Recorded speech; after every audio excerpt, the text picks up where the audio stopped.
नमस्कार, मी सोनालीच किचन या YouTube channel वरती तुमचं स्वागत आहे। आज मी घरामध्येच उपलब्ध असलेल्या पिठापासून खमंग आणि पौष्टिक असे तळलेले धपाटे घेऊन आलेली आहे। ही रेसिपी संपूर्ण टिप्स सहित सांगितलेली आहे, त्यामुळे व्हिडिओ शेवटपर्यंत नक्की बघा। व्हिडिओ आवडल्यास लाईक करा आणि चॅनलला सबस्क्राईब केले नसेल तर सबस्क्राईब करून घ्या। चला तर मग ह्या रेसिपीला सुरुवात करूया।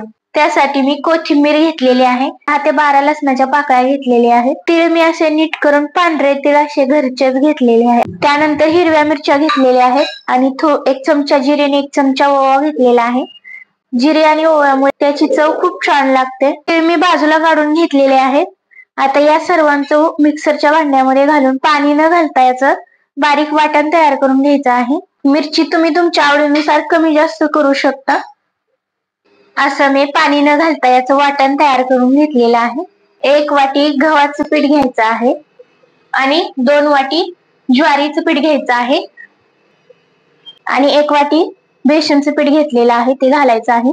मी या वाटीने पिठाचं मोजमाप घेतलेलं आहे, तुम्ही कपाच्याही सहाय्याने याचं माप घेऊ शकता। आता ही सर्व पीठ मिक्स करून घ्यायची आहेत। बघा, मी 2-1-1 असं प्रमाण घेतलेलं आहे। 2 वाटी ज्वारीचं पीठ, 1 वाटी गव्हाचं पीठ आणि 1 वाटी बेसनचं पीठ घेतलेलं आहे।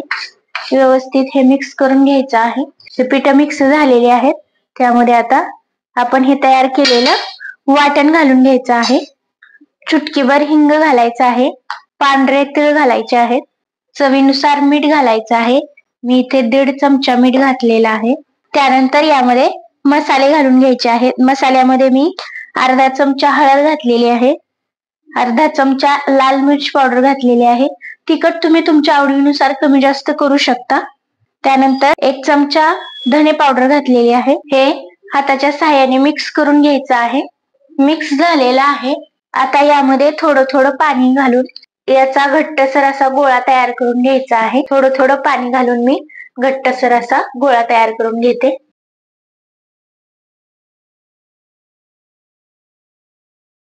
बघा, मी घट्टसर असा गोळा तयार करून घेतलेला आहे।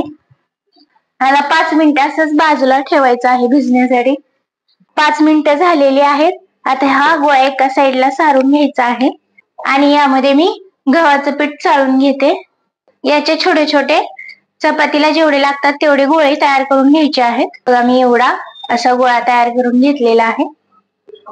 धपाटे तळण्यासाठी मी एक कढाई गरम करून घेते, त्यामध्ये तेल ओतून घ्यायचं आहे। तेल तापायला ठेवायचं आहे। तेल तापतंय तोपर्यंत आपण धपाटे तयार करून घेऊया। धपाटे तयार करण्यासाठी पोळपाट घेतलेला आहे आणि त्यावरती या गोळ्याला गव्हाचं पीठ लावून घ्यायचं आहे आणि याला चपातीच्या आकाराचं लाटून घ्यायचं आहे।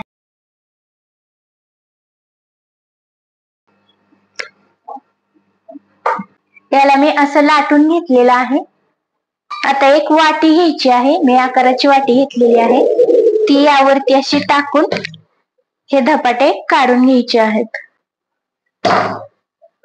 मी ते मोठं धपाटे तयार होत नव्हतं, त्यामुळे छोटी वाटी घेतलेली आहे आणि त्याचं एक छोटस धपाटे तयार करून घेतलेलं आहे।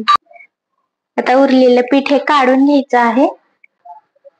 तेल तापलेलं आहे, तर यामध्ये धपाटे सोडून घ्यायचं आहे। एकदम मस्त असं खरपूस रंगाचं होईपर्यंत हे तळून घ्यायचं आहे। त्यावरती असं चमच्याच्या साहाय्याने तेल सोडून घ्यायचं आहे, त्यामुळे धपाटं फुगलं जातं। मस्त असं धपाटं आपलं फुगलेलं आहे। आता दुसऱ्या बाजूने पलटून घ्यायचं आहे।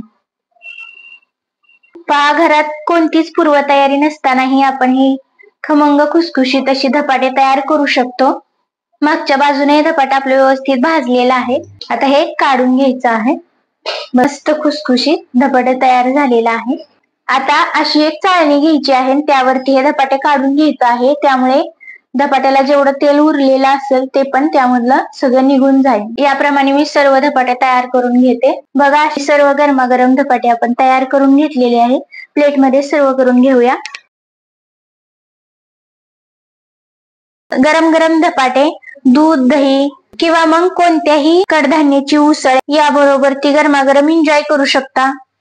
घरामधील उपलब्ध असलेल्या पिठापासूनच हा आपण मस्त असा खमंग कुरकुरीत असा नाश्ता तयार केलेला आहे। तुम्ही लहान मुलांच्या डब्यालाही देऊ शकता, हा उत्तम पर्याय आहे। तर कशी वाटली रेसिपी कमेंटमध्ये कळवा. एकदा माझ्या पद्धतीने नक्की ट्राय करा. व्हिडिओ आवडला असेल तर लाईक करा. जास्तीत जास्त लोकांपर्यंत हा व्हिडिओ शेअर करा. भेटूया अशाच एका नवीन रेसिपी सोबत. तोपर्यंत स्वस्त राहा, मस्त राहा, आनंदी राहा.